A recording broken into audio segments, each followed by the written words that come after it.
বুবলি আর অপু বিশ্বাস তাদের এগুলা নিয়ে কথা বলতে আর ভালো লাগে না। কেন মালেক আফসারী সাহেব, এখন কেন আপনি এগুলো নিয়ে কথা বলবেন না?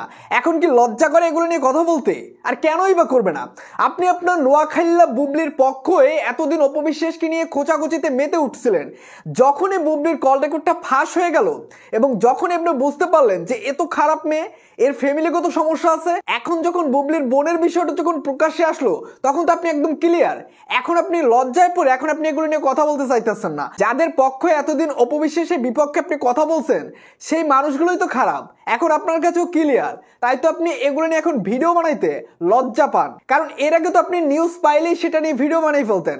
অপবিশ্বাস যখন হারুন স্যারের অফিসে গেল তাপস ভাইকে নিয়ে, তার একটু পরে আপনি একটা ভিডিও বানিয়ে ছাইড়ে দিচ্ছেন এবং প্রত্যেকটা কথা ইঙ্গিতপূর্ণভাবে অপবিশ্বাসকে, মানে অপবিশ্বাস এটা কেন করলো, অপবিশ্বাস এটা কেন বললো, এইসব নিয়ে আপনি কন্টেন্ট তৈরি করে ফেলছেন। কিন্তু বুবলির কল রেকর্ডটা এতদিন ধরে যে ভাইরাল হইলো এবং এত কিছু হয়ে যাইতেছে বুবলির ফ্যামিলি নিয়ে, বুবলির বোনকে নিয়ে, আপনি এটা নিয়ে একটা কথাও বলতেছেন না। কারণ অপোজিটে যে অপবিশ্বাস রয়েছে, এখন তো প্রত্যেকটা কথা অপবিশ্বাসকে নিয়েই তার পক্ষেই বলা লাগবে, যে কারণে আপনি বলতে পারতেছেন না। কারণ আপনি সবসময় বুবলির পক্ষে কথা বলছেন, অপবিশ্বাসের বিপক্ষে কথা বলছেন।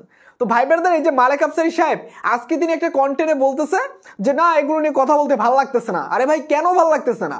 আপনি এতদিন কন্টেন্ট তৈরি করলেন, ভালো ভালো কথা বললেন, এখন ভালো লাগতেছে না? দেখেন মালেক আফসারী সাহেব, আপনিও সিনেমার লোক, আপনি যে একজনের পক্ষ হয়ে কথা বলবেন সেটা আসলে আশা করা যায় না। আপনি বরাবরই বুবলির পক্ষে কথা বলে গেছেন। তো ভাই ব্রাদার, এই যে মালেক আফসারী সাহেব, তাকে আমি অনেক সম্মান করি। তিনি যে এখন অপবিশ্বাসকে নিয়ে বা বুবলিকে নিয়ে কন্টেন্ট তৈরি করতে চাইতেছে না, এর কারণ কি এটাই যে এখন কথা বললে অপবিশ্বাসের পক্ষে বলা লাগবে? অবশ্যই আপনার মূল্যবান মতামতটি কমেন্ট বক্সে জানিয়ে দেবেন।